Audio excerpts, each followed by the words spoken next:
여러분, 우리 다니엘서를 이렇게 쭉 보고 있는데요, 다니엘서의 주제, 다니엘서의 키절이 어디라고 했습니까? 여러분 생각나십니까? 다니엘서 2장 20절 21절입니다. 우리 한번 볼까요? 다니엘서 2장 20절 21절 우리 함께 읽어봅시다. 시작.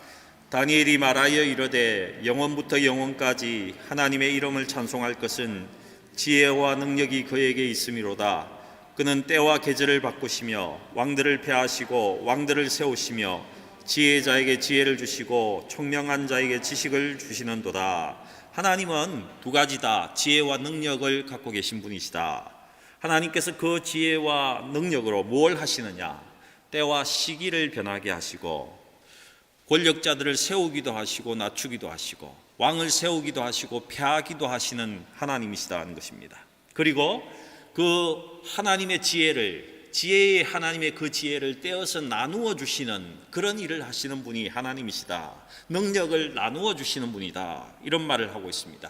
근데 이와 같이 이 말을 똑같이 표현하진 않지만 조금 다르게 똑같은 내용으로 표현하는 구절이 있습니다. 다니엘서 4장 17절입니다. 함께 볼까요? 다니엘서 4장 17절 함께 봅시다. 시작. 이는 순찰자들의 명령대로요 거룩한 자들의 말대로이니 지극히 높으신 이가 사람의 나라를 다스리시며 자기의 뜻대로 그것을 누구에게든지 주시며 또 지극히 천한 자를 그 위에 세우시는 줄을 사람들이 알게 하려 함이라 하였느니라. 아멘. 여러분, 하나님이 우리가 살아가는 인간 나라를 다스리신다는 것입니다. 인간의 나라와 역사를 주관하시는 분은 하나님이시라는 것입니다. 하나님의 뜻대로 다스리시고 하나님께서 가진 권세를 하나님이 원하시는 자에게 나누어 주시는 분이시라는 것입니다. 그리고 교만한 자들을 폐하시고 그 자리에 누구를 앉히시느냐? 지극히 천한 자를 세우신다. 지극히 천한 자가 누구라고 했습니까? 여러분, 원어로 지극히 천한 자 쇠팔이라고 했습니다. 그죠? 쇠팔의 뜻이 무엇이었습니까? 스스로 겸비해서 낮추는 자, 스스로 지극히 낮아지는 자에게 그 권세를 주신다. 이렇게 말했습니다. 하나님은 지극히 낮아지는 자에게 권세를 주시고 반대로 교만한 자를 폐하기도 하신다. 이렇게 말하고 있습니다. 이것이 하나님이 인간의 나라, 우리의 인간 세상을 다스리시는 원칙이라고 말씀드렸습니다.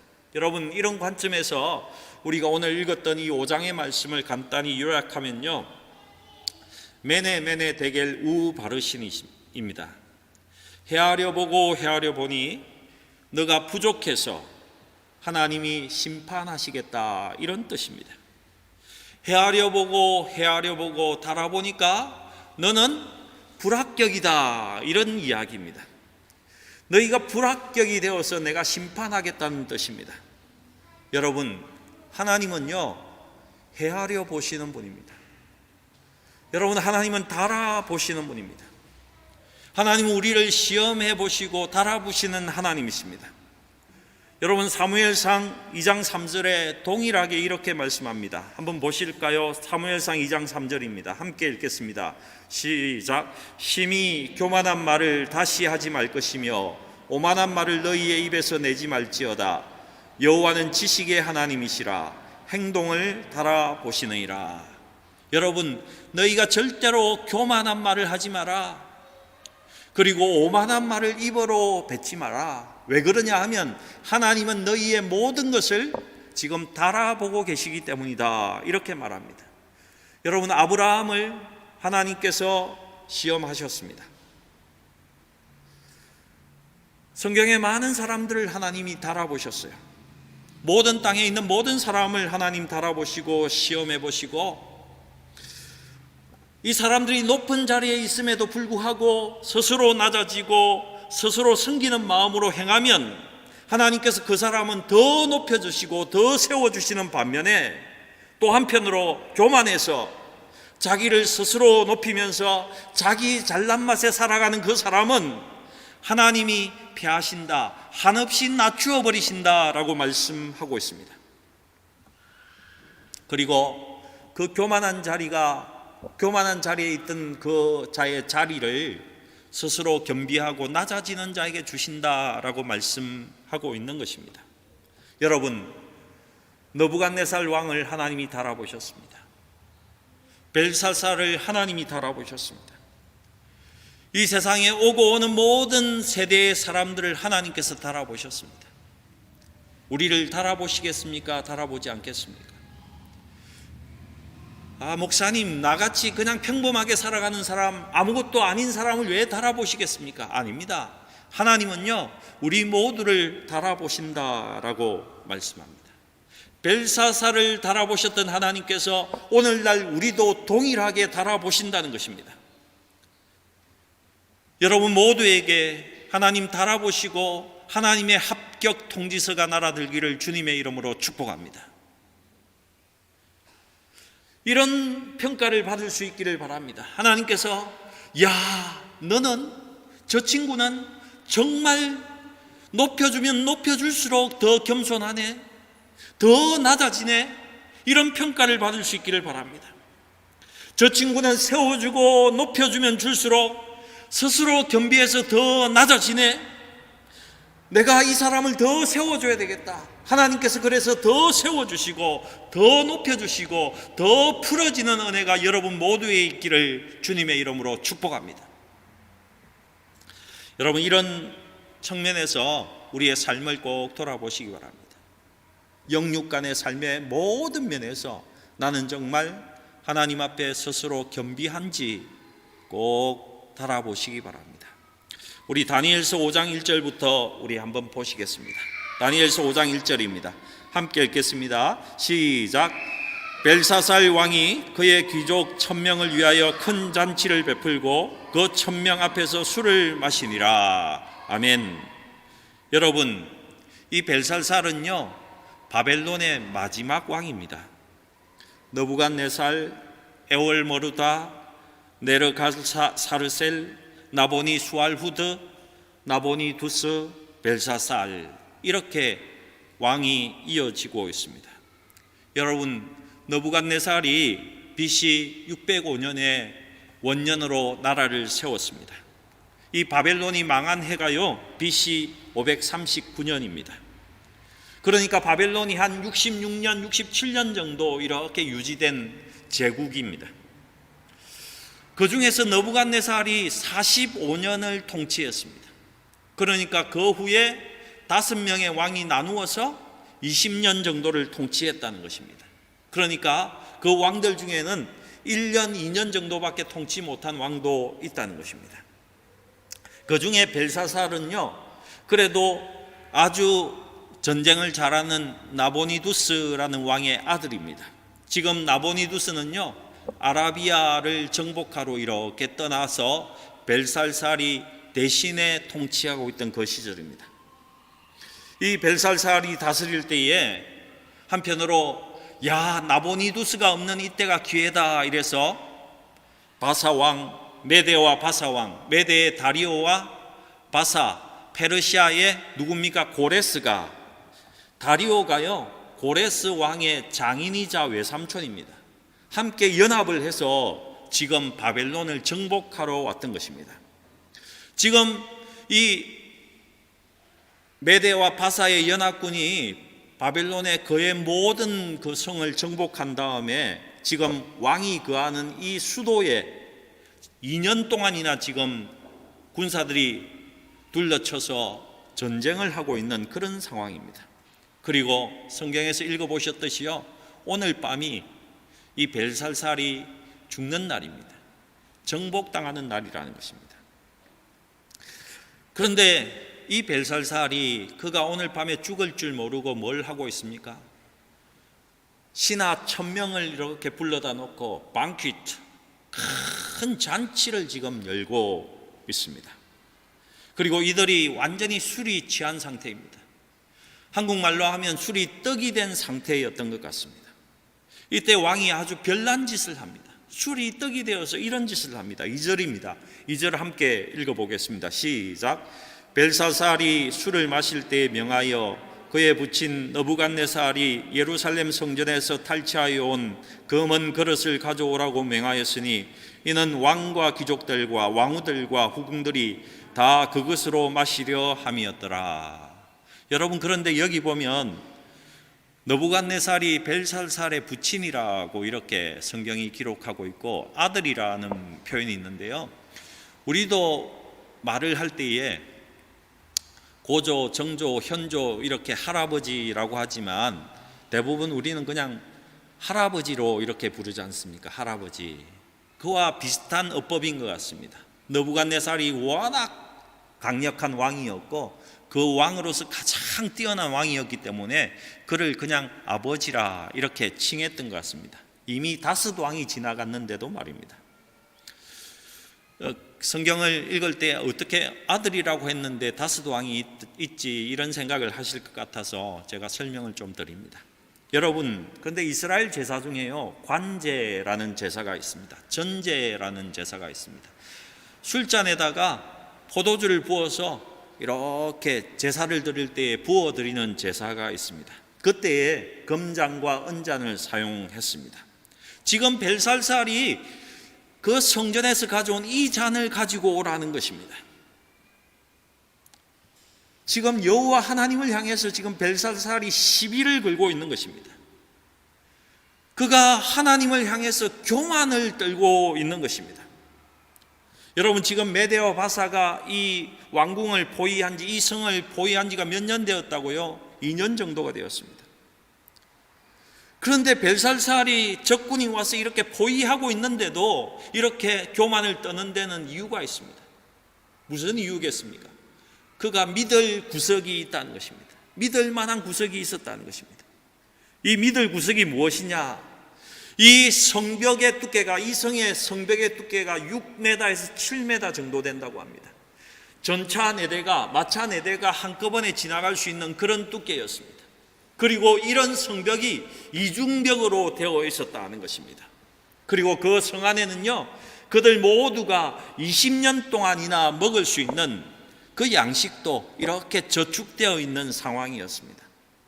그리고 유브라데스 강의 물을요 끌어다녀서 성 밑으로 이렇게 흐르게 해서 절대로 물이 마르지 않게 한 성이 바로 그들이 있던 성이었습니다. 먹을 것 충분합니다. 마실 물이 충분합니다.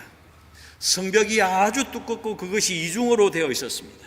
이것이 벨살살이 믿고 있는 구석이었습니다. 야, 걱정하지 마. 우리는 절대 망하지 않아. 절대 망하지 않는다. 이렇게 하고 있는 것입니다. 그들이 절대로 망하지 않는다는 것을, 우리가 성벽이 둘러싸여서 이렇게 어려운 상황이지만 나는 절대 망하지 않는다는 것을 보여주기 위해서 1000명의 사람들을 모아놓고, 신하들을 모아놓고 지금 방퀴터를 열었던 것입니다. 이때 벨살살이 금잔, 은잔을 가지고 오랍니다. 예루살렘 성전에서 가져온 그 잔을 가지고 오라는 것입니다. 왜 가져왔겠습니까? 그때 그 환경 속에서 소문이 이렇게 돌고 있었습니다. 사람들이 이런 소문을 듣고 있었습니다. 20년 전에 느부갓네살 왕이 꾸었던 꿈, 금머리, 바벨론이 이제 없어지고 언나라가 세워지는 그 시기가 지금이 아닌가, 그때가 지금이 아닌가, 이런 소문이 돌았습니다. 그리고 그 바벨론에는요, 유대에서 잡혀온 포로들이 굉장히 많았는데 그 포로들 사이에서 흘러나오는 소문이 있었습니다. 여러분, 이사야 44장과 45장은요 바벨론의 멸망과 이스라엘의 회복에 대한 예언이 적혀져 있던 그 성경이지 않습니까? 여러분, 이사야 45장 1절만 한번 보실까요? 45장 1절입니다. 함께 읽겠습니다. 시작. 여호와께서 그의 기름 부음을 받은 고레스에게 이같이 말씀하시되, 내가 그의 오른손을 붙들고 그 앞에 열국을 항복하게 하며 내가 왕들의 허리를 풀어 그 앞에 문들을 열고 성문들이 닫히게 못하게 하리라. 여러분, 몇백 년 전에 예언을 기록한 것이지만은 그 이사야 44장 45장에는요 정확한 이름까지 표현하고 있습니다. 고레스라고. 고레스가 이스라엘을 회복할 것이다. 고레스 왕이 세워져서 바벨론을 멸망시킬 것이다. 이스라엘을 돌아가게 할 것이다. 이스라엘을 돌아가게 하고 성전을 다시 건축하게 하고 성벽을 다시금 완성시킬 것이다. 고레스가 이 모든 일에 수종들게 될 것이라는 예언이 이사야 44장 45장에 기록되어 있다는 것입니다. 여러분, 정확히 고레스 왕, 페르시아 고레스 왕의 원년에 무슨 일이 일어납니까? 이스라엘 포로가 1차가 이스라엘로 예루살렘으로 복귀하는 그런 일을 이루어내지 않습니까? 귀환이 일어납니다. 이사야 44장 45장의 내용은요 정확히 역사 속에서 정확히 이루어지고 있습니다. 그런데 지금 그 성벽을 이렇게 둘러싸고 있는 메대와 바사의 그 군사 중에 그 왕 중에 한 사람이 고레스인 것입니다. 고레스. 그래서 사람들이 이렇게 생각했습니다. 이 예언의 말이 정확히 이루어질 시기가 지금이 아닌가, 이런 흉흉한 소문이 성 안에 가득 차 있었다는 것입니다. 여러분, 벨살살이 기분이 좋았겠습니까? 좋지 않았겠습니까? 아주 기분이 좋지 않았습니다. 그런데 이 모든 말씀을 예언하고 이 모든 역사를 이끄시는 분이 누구라고요? 여호와 하나님이시라고 하는 것입니다. 지금 이 하나님을 대적하기 위해서 하나님의 성전에서 가져온 그 금잔과 은잔을 가지고 와서 그들이 술을 마시고 있는 것입니다. 야, 여호와 그 사람 그 신은 아무것도 아니야, 우리 신들에 비하면 아무것도 아니야, 이러면서 술을 마시고 그들의 왕을 지금 찬양하고 있습니다. 다니엘서 5장 4절입니다. 함께 보십시다. 시작. 그들이 술을 마시고는 근, 구리, 쇠, 나무, 돌로 만든 신들을 찬양하니라. 바벨론의 왕 말뚝과 너부와 아쿠를 하나님의 성전에서 가져온 그 잔에 술을 마시면서 자기 바벨론 신들을 찬양하고 있는 것입니다. 무슨 말입니까? 우리 바벨론의 신이 여호와 하나님보다 훨씬 뛰어나다, 이런 것을 지금 말하고 있는 것입니다. 그러면서 어떤 말을 하고 있습니까? 야야, 우리 바벨론은 절대 망하지 않아, 절대 망하지 않는다, 이렇게 표현하고 있는 것입니다. 이런 일들을 행하고 있는 와중에 이상한 일이 생겼습니다. 무슨 일이 생깁니까? 5절입니다. 5절 함께 읽겠습니다. 시작. 그때 사람의 손가락들이 나타나서 왕궁 촛대 맞은편 석회벽에 글자를 쓰는데 왕이 그 글자 쓰는 손가락을 본지라. 이에 왕의 절기던 얼굴빛이 변하고 그 생각이 번민하여 넓적다리 마디가 녹는 듯하고 그의 무릎이 서로 부딪힌지라. 여러분, 손가락이 나와서 글을 쓴다라고 표현했는데요, 이 쓴다는 표현의 원어는 케타브입니다. 케타브. 이것은 새긴다는 이야기입니다. 새긴다. 돌에다가 지금 정어로 새기는 그런 뜻을 이야기하고 있는 것입니다. 사람의 손가락이 나타나서요, 지금 회벽에다가 글을 새기고 있는 것을 지금 보았다는 것입니다. 벨살살이 어떻게 되었습니까? 얼굴이 사색으로 변했습니다. 그리고 하체가 풀렸습니다. 그 무릎이 너무너무 무서우니까, 여러분 무서울 때 무릎이 부닥치잖아요. 다다다다닥 하는 소리가 지금 들릴 정도로 떨고 있었다는 것입니다. 여러분, 잠언 28장 1절에 이런 말이 있습니다. 함께 보실까요? 시작. 악인은 쫓아오는 자가 없어도 도망하나 의인은 사자같이 담대하니라. 여러분, 벨살살이 왜 지금 얼굴빛이 사색이 되었습니까? 왜 그가 무릎을 부딪히면서 하체가 풀려서 이렇게 두려워합니까? 그 상황 속에서 사실은 그도 무서워하고 있었거든요. 아주 불안해하고 있었거든요. 자기가 강한 척했고 교만을 떨고 있었지만은 바벨론의 신이 더 높은 척했고 하나님 여호와가 아무것도 아닌 것처럼 그런 척을 하고 있었지만은 자기 자신도 두려워하고 있었다는 것입니다. 그 두려워하는 와중에 손가락이 나타나서 글을 썼다는 것입니다. 여러분 어떻겠습니까? 교회 벽에다가 지금 손가락이 나와서 여러분 앞에 지금 글을 썼다고 생각해 보시기 바랍니다. 아마도 이제 죽었구나, 내가 뭔가 크게 잘못했구나, 이런 생각하지 않았겠습니까? 그러니 그의 하체가 완전히 풀리고 얼굴은 사색이 되어 버렸던 것입니다. 그런 와중에 이 벨살살이 누구를 찾습니까? 5장 7절입니다. 7절 함께 읽어보겠습니다. 시작. 왕이 크게 소리질러 술객과 갈대아 술사와 점쟁이를 불러오게 하고 바벨론의 지혜자들에게 말하되 누구를 막론하고 이 글자를 읽고 그 해석을 내게 보이면 자주색 옷을 입히고 금사슬을 그의 목에 걸어주리니 그를 나라의 셋째 통치자로 삼으리라 하니라. 그 당시에 가장 지혜롭다는 사람, 가장 용하다는 사람을 다 불렀습니다. 아무도 읽지도 못하고 해석을 하지 못하는 것입니다. 그래서 상을 걸었습니다. 자주색 옷도 주고 금목걸이도 칠렁칠렁 하면서 나라의 셋째 통치자로 삼겠답니다. 그의 아버지 나보니두스, 벨사살, 그 다음에 통치자 셋째 자리를 주겠다고 지금 이야기했다는 것입니다. 그런데도 아무도 읽어내지 못했다는 것입니다. 이때 왕비가 조언합니다. 11절과 12절입니다. 함께 읽겠습니다. 시작. 왕의 나라에 거룩한 신들의 영이 있는 사람이 있으니 곧 왕의 부친 때에 있던 자로서 명철과 총명과 지혜가 신들의 지혜와 같은 자이니이다.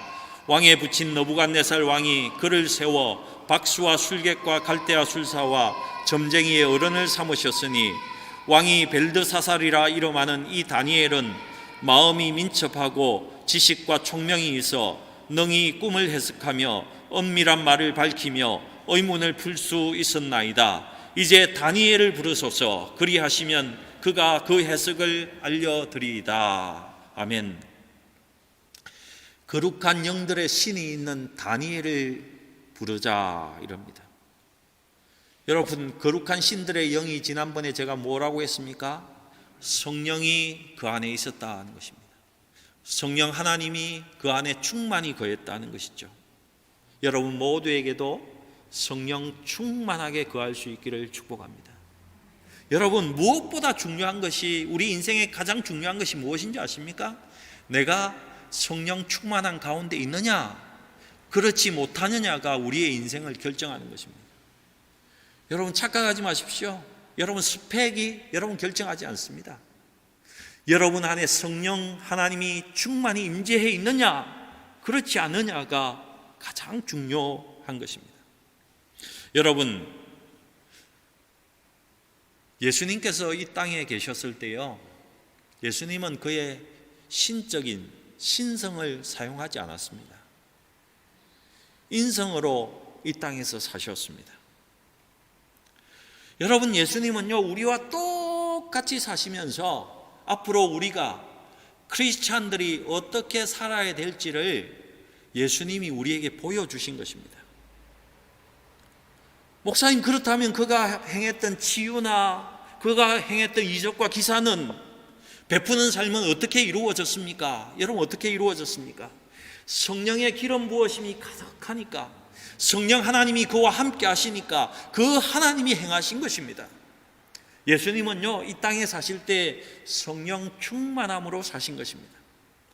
성령의 임재가 가득하니까 오늘 성경에 있는 그 베푸신 그 능력과 기적을 다 풀어놓을 수 있었던 것입니다. 그리고 여러분, 그러했기 때문에 예수님의 이 말이 우리에게 적용되는 것입니다. 요한복음 14장 12절의 말씀이 우리의 삶 가운데 가능해지는 것입니다. 한번 볼까요? 함께 읽읍시다. 시작. 내가 진실로 진실로 너희에게 이르노니 나를 믿는 자는 내가 하는 일도 그도 할 것이요 또한 그보다 큰 일도 하리니 이는 내가 아버지께로 감이라. 아멘. 하나님 아버지께로 예수가 간 후에 그가 뭘 보냈습니까? 성령을 우리에게 보내셨습니다. 그 성령이 우리 안에 있으면 예수님께서 이 땅에서 행하신 일을 행할 것이고, 뭐요?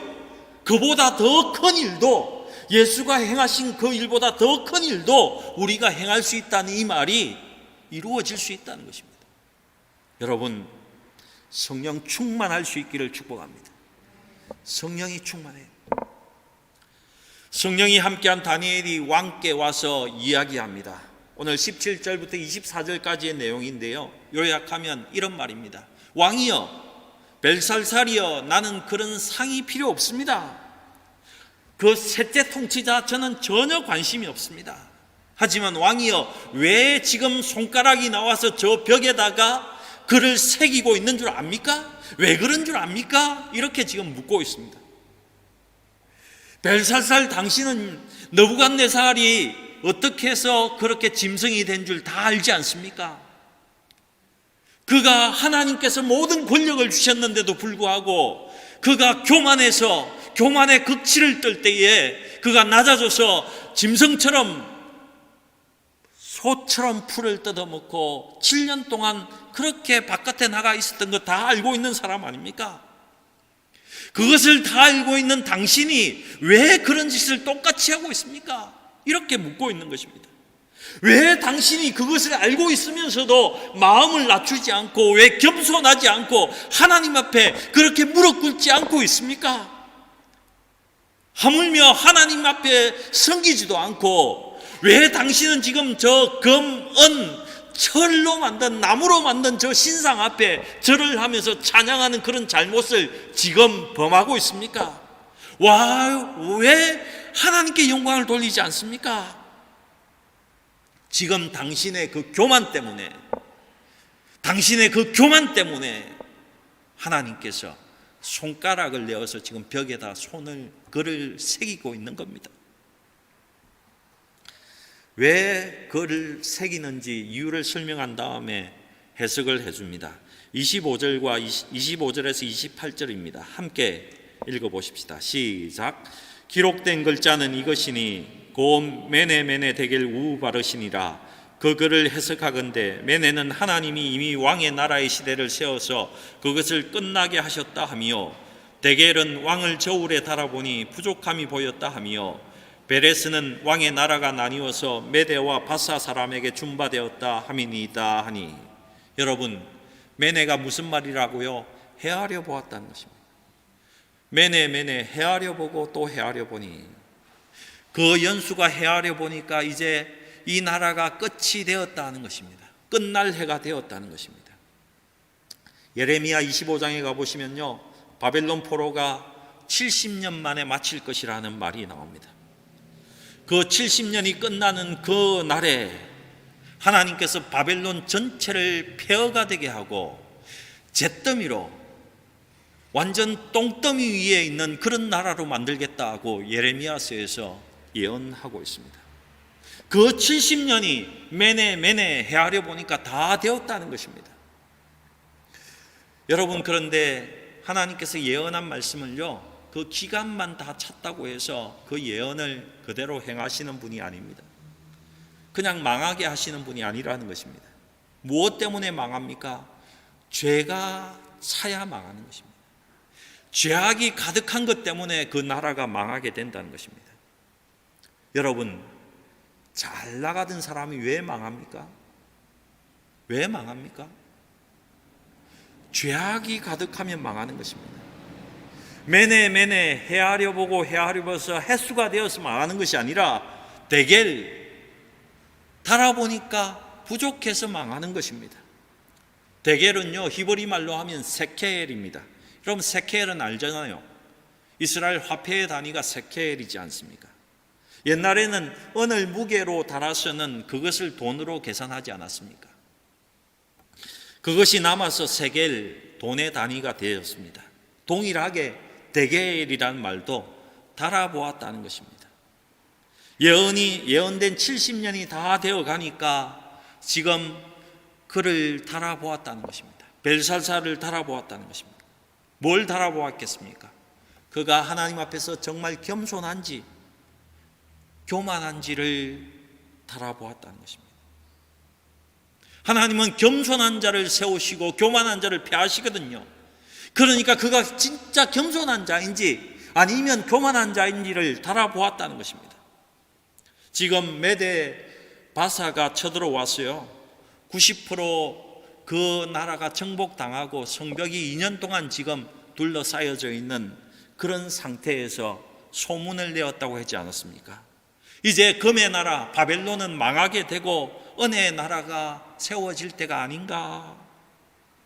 야, 유대 예언에는 고레스라는 이름이 나와서 바벨론을 망하게 하고 이들을 다시금 돌아가게 한다는데 이 시기가 그때가 지금이 아닌가, 이런 소문이 돌았다는 것입니다. 그런데 그 소문에 벨살살이 어떻게 반응했습니까? 여러분, 니느웨 성이 멸망한다고 경고를 했지만은 모든 백성이 나와서, 왕과 모든 백성과 짐승까지 나와서 하나님 앞에 회개할 때에 망하지 않았습니다. 그렇죠? 그대로 이루어지지 않았습니다. 히스기야가 죽겠다고 했지만요, 하나님은 바로 바꾸어서 어떻게 합니까? 그가 하나님 앞에 돌아와서 회개하니까 15년을 생명을 연장시켜 주시는 거 여러분 아시잖아요.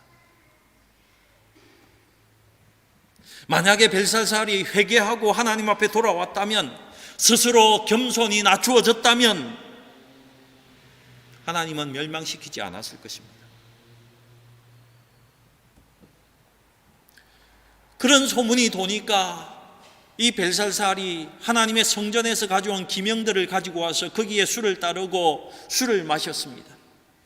그러면서 어떻게 했습니까? 하나님 별것 아니야, 여호와 하나님 별것 아니야, 우리 신들이 더 나아, 이렇게 했다는 것입니다. 하나님 앞에 교만을 떨면서 반항했다는 것이죠. 그래서 그를 달아보니 부족했다는 것입니다. 부족했다는 것입니다. 그 다음으로 우바르신, 우는 접속사입니다. 바르신은요, 나눈다는 말입니다. 나누어 버린다. 여러분, 그날 밤에 메대와 바사의 왕이, 그 군사들이 왕궁 안으로, 그 성 안으로 쳐들어옵니다. 난공불락과 같은 그 성에 어떻게 이들이 쳐들어오게 됩니까? 어떻게 들어옵니까? 고레스가요, 한 2년 동안 밖에서 지켜보면서 성벽을 어떻게 뚫고 나갈까 아무리 생각을 해봐도 직접적으로는 뚫지 못한다는 결론을 내었습니다. 그래서 고레스가 바벨론 그 왕성 밑으로 흐르고 있는 유브라데스 강의 그 물줄기를, 셋강의 물줄기를 이렇게 막아버립니다. 어떻게 되겠습니까? 강물이, 그 성 밑으로 흐르는 강물이 양이 적어져 버렸다는 것입니다. 그 강물의 양이 적어진 그곳을 군사들이 타고 들어가서 그날 밤에 이 바벨론 난공불락 같은 이 성을 함락시켜 버립니다. 벨살살이 하나님의 성전 기명으로 술을 마시고 우리의 왕이 더 높다고 하는 그날에 정복당하고 만 것입니다. 그날에 벨살살 왕의 목이 달아났습니다. 여러분, 우리가 볼 때는요, 나라가 잘 나가다가 서서히 이렇게 망하는 것 같습니다. 역사적으로 보면. 근데 아닙니다. 교만의 정점을 찍을 때에, 죄악이 완전히 무르익었을 때에 탁 꼬꾸라지는 것입니다. 여러분, 조심하셔야 됩니다. 잔치하다가 그날 밤에 목이 날아갔습니다. 그 정점에 교만이 있다는 것입니다. 여러분, 저는 굉장히 두려워하는 것이 있습니다. 저는 굉장히 두려운 것이 있습니다. 저는요, 제가 스스로 교만해가지고 타락하지 않을까 굉장히 두렵습니다. 목사님, 뭐 교만할 것도 없잖아요. 여러분, 혹시 그렇게 생각하십니까? 여러분, 교만할 것이 있어야 교만한 줄 아세요? 그렇지 않습니다. 아무것도 없어도 교만한 자들은 교만합니다. 왜 그렇습니까? 교만의 영에 사로잡히면 아무것도 없어도 하늘 높은 줄 모르고 교만을 떨게 되어 있는 것이 우리 인간입니다. 그래서 저는 제 자신을요, 정말 자주 하나님의 말씀 앞에 세우는 것을 정말 자주 합니다. 저는 여러분도 마찬가지로 여러분이 말씀 앞에 늘 자주 설 수 있기를 주님의 이름으로 축복합니다. 여러분, 이것이 인생에서 성공하는 비결입니다. 이것이 평화롭게 인생을 살아가는 완전한 하나님의 방법입니다.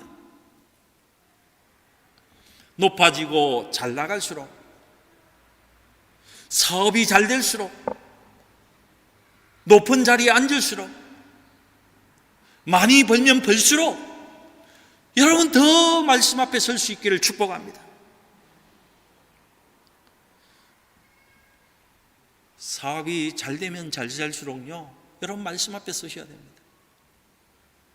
저는 우리 성도들 가운데 사업이 잘 되는 분들이 있고 되지 않는 분들도 있다는 이야기를 이렇게 쭉 듣습니다. 하지만 잘 되는 분들에게 저는 꼭 부탁하고 정말 간곡히 부탁드리는 것은요, 주일 성수 잘 하십시오. 잘 될 때 주일 성수 잘 하십시오. 코로나 상황이지만은요, 지킬 수 있을 때, 주일을 지킬 수 있을 때 꼭 지킬 수 있기를 축복합니다.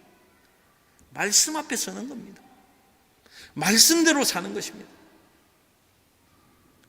혹시나 일이 풀리지 않을 때, 너무 일이 풀리지 않아서 이 자존심 없어지면 안 되겠다 싶어서 혹시 그렇게 사는 사람도 혹 있지 않습니까? 내가 이것 버리면, 남들은 교만하다고 생각할지 모르지만 나는 이 교만 버리면 내가 어떻게 살지 모르겠다, 이런 상태에 있는 분들도 있잖아요. 여러분 조심하십시오. 말씀 앞에 서시기 바랍니다. 말씀 앞에 세우시고 비추시기 바랍니다. 하나님 말씀 앞에 우리 자신을 비추어 보고 하나님께서 뭐라고 하시는지 우리 정확히 듣고 회복하시기 바랍니다. 스스로 하나님의 말씀과 대조해서 스스로 낮추시기 바랍니다. 하나님께서 우리를 매네 대결 우바르신 헤아려 보시고 달아보실 때에 스스로 겸비해서 우리가 스스로 낮아져서, 스스로 한없이 낮아져서 하나님이 보시고 높여주시는 자가 되어야 되지 않겠습니까? 하나님께서 이 자는 높여줘도 계속 낮아지네, 내가 계속 높여야 되겠다, 이런 하나님의 사람들이 되기를 주님의 이름으로 축복합니다. 여러분이 스스로 겸비해서 하나님이 끝없이 높여주시는 은혜가 여러분의 삶 가운데 흘러넘치기를 주님의 이름으로 축복합니다. 여러분의 물질의 삶 가운데, 여러분의 사업장에 이런 은혜가 풀어지기를 축복합니다. 여러분의 지혜 가운데 하나님이 떼어주시는 그 지혜가 흘러넘치시기를 주님의 이름으로 축복합니다. 영적인 삶, 영적인 직분, 은사, 우리의 교회의 직분 가운데도 높아지면 높아질수록 더 낮아지는, 책임을 맡으면 맡을수록 더 섬기는 그런 은혜가 넘치기를 주님의 이름으로 축복합니다. 여러분 성령의 은사 가운데도 이렇게 풀어줄 수 있기를 주님의 이름으로 축원합니다. 여러분, 우리의 모든 삶의 영역에서 우리 스스로 겸비하고 낮출 때에 하나님께서 우리를 높여주시는 그 큰 은혜가 우리의 삶을 이끌고 갈 수 있기를 주님의 이름으로 축원합니다. 기도하시겠습니다. 전능하신 하나님 감사합니다. 매네 대겔 우바르신 하나님, 우리를 달아보실 때에도, 하나님 우리를 달아보실 때에 죄악과는 거리가 먼 사람들이 되게 하시고, 헤아려 보아도 늘 겸손해서 하나님이 끝까지 높여주실 수 있는 다니엘과 같은 사람이 될 수 있도록 역사하여 주시옵소서. 하나님께 감사드리며 우리 구주 예수님의 이름으로 기도드리옵나이다. 아멘.